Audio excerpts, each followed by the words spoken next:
you.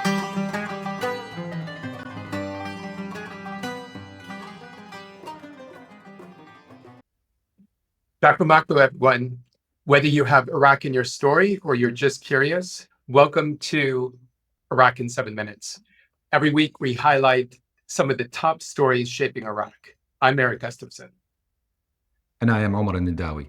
So let's get started. For today's main topic, we'll be discussing the Iraqi government's decision to cancel funding for the Makhoul Dam project. This controversial plan faced heavy criticism from environmentalists and cultural heritage activists for its risks to the Tigris River, archaeological sites, including the city of Ashur, and nearby communities.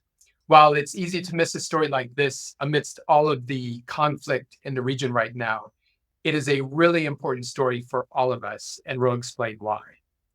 But first, here are some of the week's top developments as captured in the latest Iraq report, Isham. Iraq conducted its long-anticipated national census, the first in over 30 years, deploying 120,000 census workers to survey more than 10 million households across Iraq in 2 days, a key step toward better demographic insights and a more equitable distribution of government resources.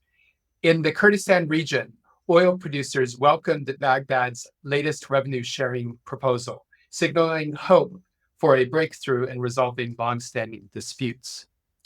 Israel's Foreign Minister Gideon Saar sent a letter to the UN Security Council calling for UN action against Iran-backed militias in Iraq, citing their drone and missile attacks on Israel and warning of possible or potential Israeli retaliation. He argued that Baghdad is responsible under international law for preventing such attacks from its territory. In response, Iraq's Prime Minister Mohammed al-Sudani dismissed the letter as a pretext for aggression and part of Tel Aviv's ongoing efforts to expand the war in the region. Iraq's National Security Council reaffirmed these points, highlighting ongoing efforts to curb militia activity and announcing new security measures and diplomatic actions, including increased air defense readiness in Western Iraq and asking the US to do more to prevent further escalation. This week, militia activity against US and coalition forces has dropped to its lowest level in 8 weeks, following an earlier surge tied to regional tensions.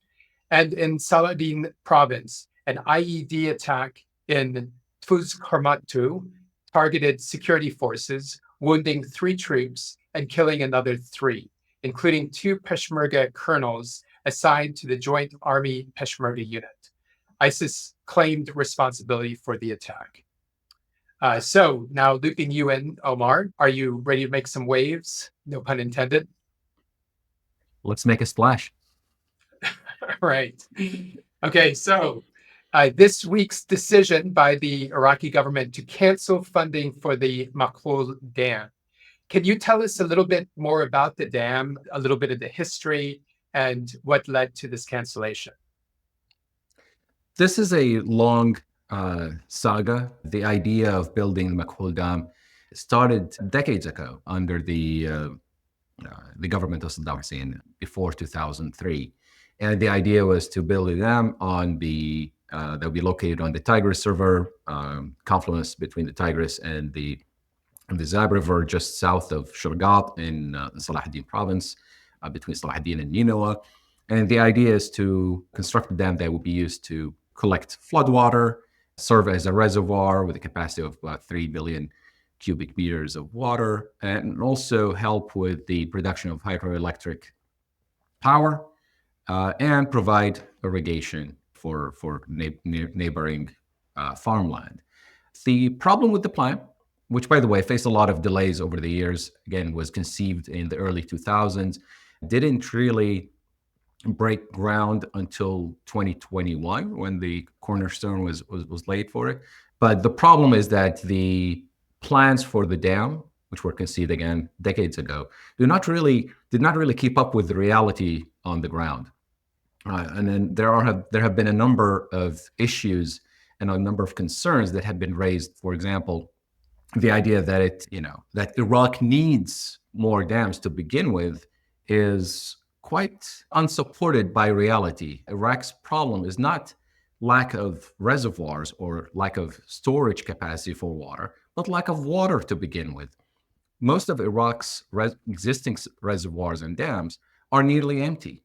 Same goes with regards to hydroelectric power. Uh, Iraq's existing hydroelectric stations are not operating properly, are not operating optimally because of low levels of water in the dams where these stations are constructed. So it's when it comes to storage, it's not really supported. The plan doesn't make a lot of sense. When it comes to hydroelectric power, the plan also doesn't make a lot of sense.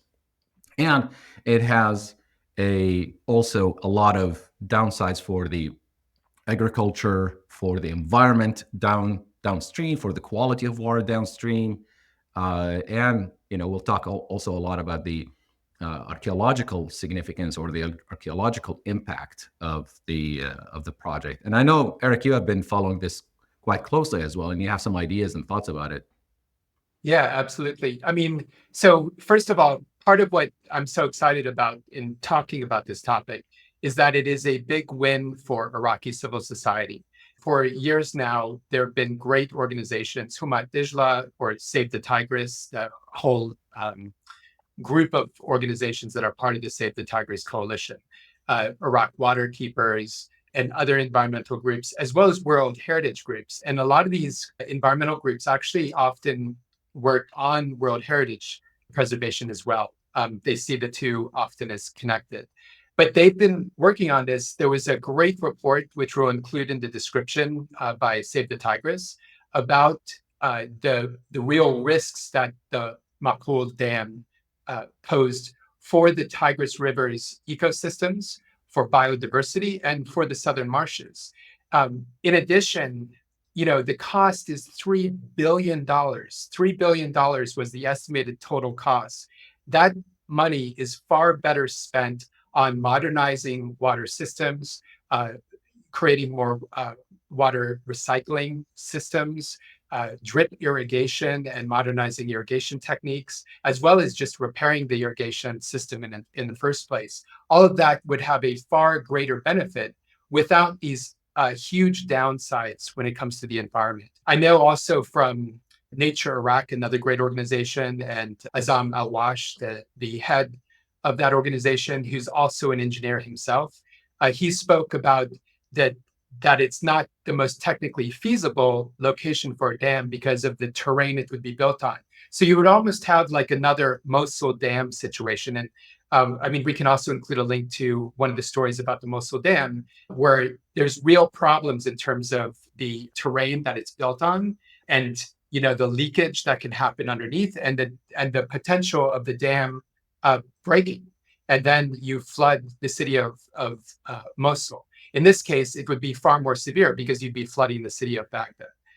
So there's a lot of downsides, and I think that the civil society experts, environmentalists, engineers, water experts have done an excellent job raising these issues with the government. And finally, it looks like the government of Prime Minister Sudani has listened and has canceled the project as a result.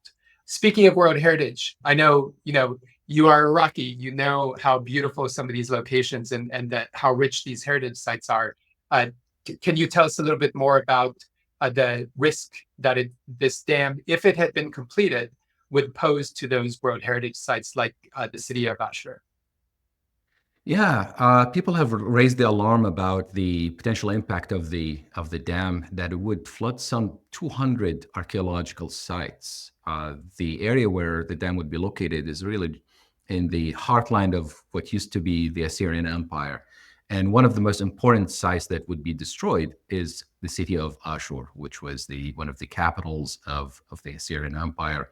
And the sad history of this place is that it was destroyed. It had already been destroyed twice. Once in 612 BCE by the Medes and the Babylonians, and once again in a very tragic incident or attack by ISIS in 2015, when ISIS blew up large parts, caused a lot of destruction to irreplaceable walls, gates, and statues and temples in the city. So the fact that the government has decided to reconsider not just the archaeological impact, but also all of these issues when it comes to the validity, the feasibility, the benefits of the dam, the environmental impact, and has decided to cancel the plan, I think is very, very welcome news for a lot of people around Iraq and beyond. Yeah, absolutely. And I didn't even mention the impact for local surrounding communities. It would have displaced over 100,000 people. The government had never put forward a clear plan as to how these people would be compensated and relocated. Not to mention, I think the requirement of building another 40 schools, health centers in other locations. And also, there had never been an environmental impact study published by the government about this project.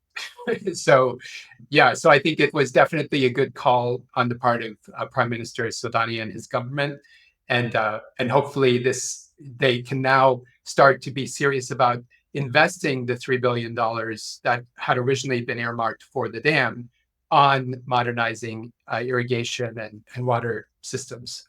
So, thank you so much, Omar. It's clear the Makhoul Dam project represents much more than just an infrastructure debate. It's about Iraq's identity, environment, and the future. So that's it for today's Iraq in 7 minutes. For more news and analysis, visit us at enablingpeace.org. And if you value this content, please like and subscribe to our channel. Until next time, masalama.